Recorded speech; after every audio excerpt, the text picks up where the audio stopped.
If you live long enough, a lot of stuff will come against you. Somebody in your family gonna die. Somebody in here gonna get fired. Somebody here gonna get an eviction notice. Somebody gonna get laid off. Somebody company gonna close. Somebody you love gonna break up with you. That's life. But what you gonna do about it though? Life has a way of humbling you. Life will make you shut up. Life will mute you, shut you down. Because all of us, if you live long enough, will go through a period of feeling so overwhelmed that you think of one more thing, if the phone rings one more time, if I get another text, if I get another email, and sooner or later you feel, oh God, just get me out of this.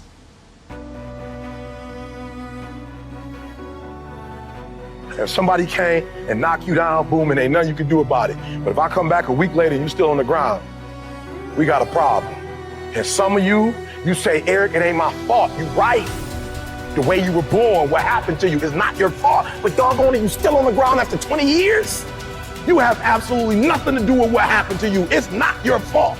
You got knocked on the ground. You had absolutely nothing to do with that. And I'm not blaming you for that. But if I come back a week later, you still on the ground, that's your fault. If I come back a year later, you still on the ground, that's your fault.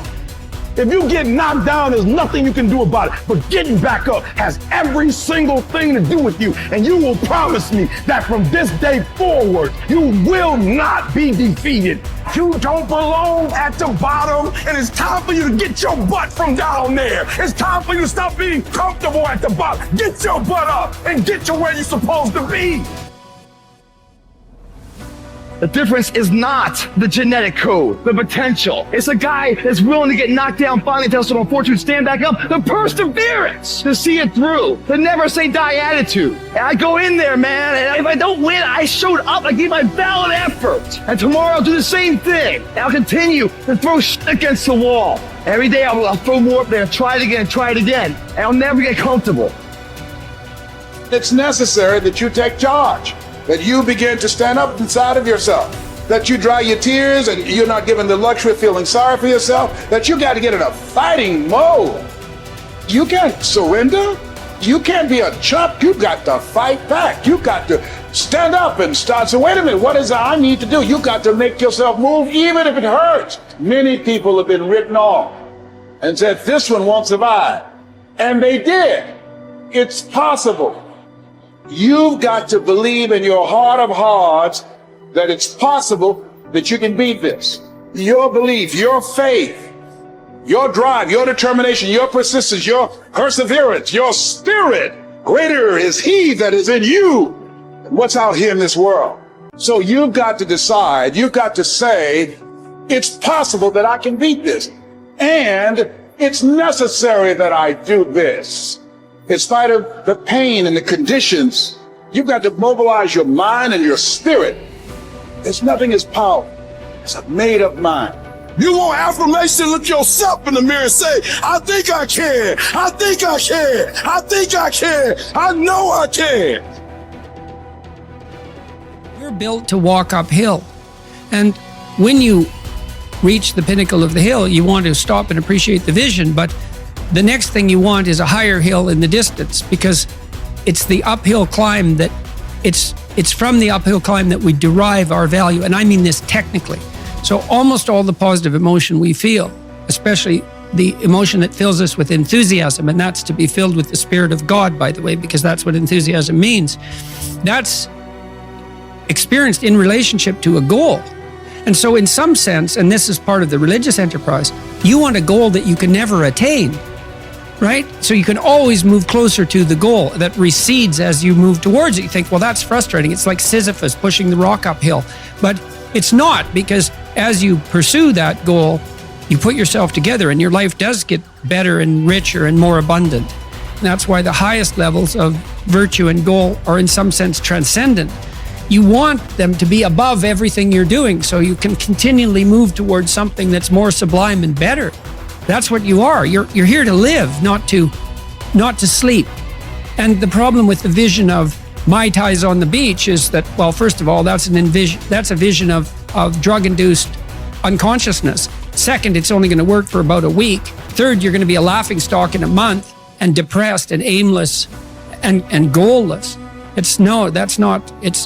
You want a horizon of ever expanding possibility.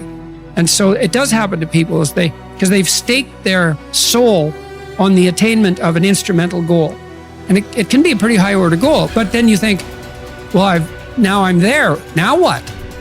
Well, the answer can't be, well, I'm going to live in the lap of luxury and never have to leave the what do you want to be, a giant infant with a gold bottle? You never have to do anything but lay in your back and suck. It's like, well, you see the problem with that as a conceptualization.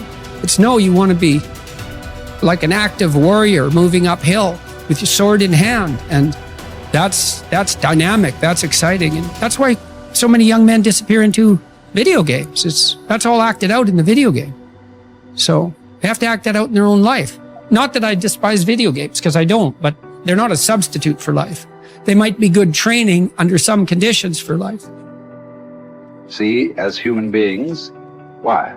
The only reason why we are dominating every other creature, including massive creatures, much bigger than us, more powerful, faster, quicker, in strength, in capabilities, why we are dominating all of them is our ability to use tools, isn't it? So do not underestimate the power of the tools. If I ask you to unscrew this screw in this furniture, you try with your hands, your fingers, your fingernails, they will all break and bleed, but the screw stays right there. I give you a little screwdriver, but you don't know how to use. You poke it here, poke it here, poke it here, poke it here. No use. Only if you put it right there and use it the way you must use it, suddenly another world, isn't it? Right now, the greatest tools that we have in our hand is our own body, our mind, our emotions, our energy. These are our tools. If you harness these tools well, you will live wonderfully. If you don't harness them, you will live badly. If these tools turn against you, you will live terrible. Right now, what is it that human beings are largely suffering?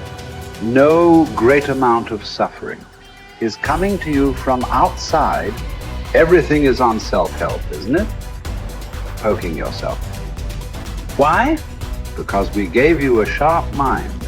If we had given you the brains of an earthworm, you would also be very peaceful.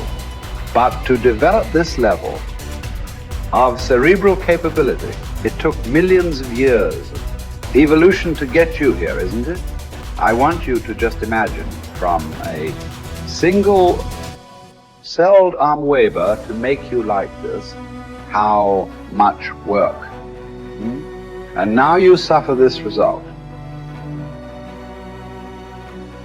Essentially, what you're suffering is your own cerebral activity, isn't it? You have an intelligence for which you don't have a stable enough base, so it's poking you.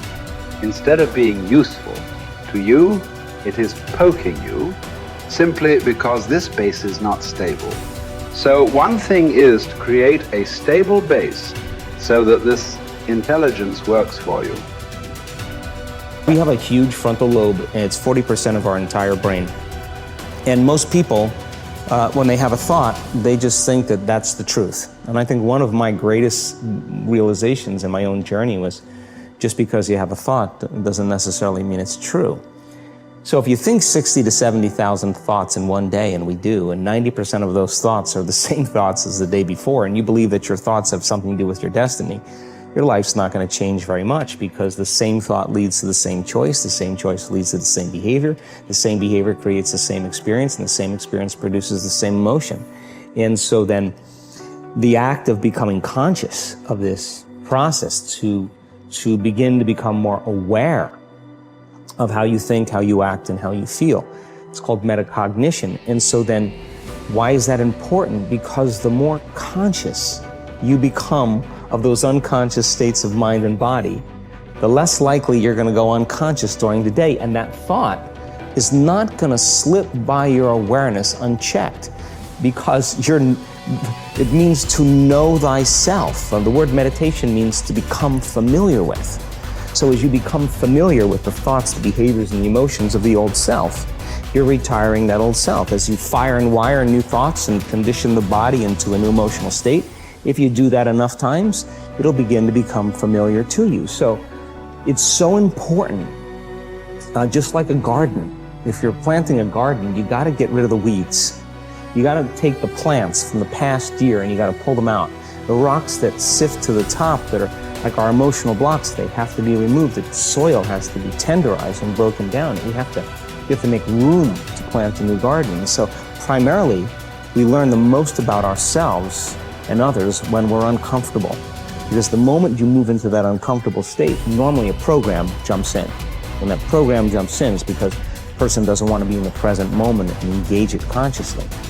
So when you teach people how to do that with the meditative process, it turns out that when they're in their life, they're less likely to emotionally react. They're less likely to be so rigid and believe the thoughts they were thinking.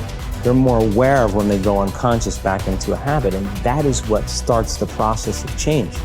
And so we have to unlearn before we relearn. We have to break the habit of the old self before we reinvent a new self. We have to prune synaptic connections and sprout new connections. We have to unfire and unwire and refire and rewire. We have to unmemorize emotions that are stored in the body, then recondition the body to a new mind and to a new emotion, like deprogram and reprogram. That's the act, and it's a two-step process.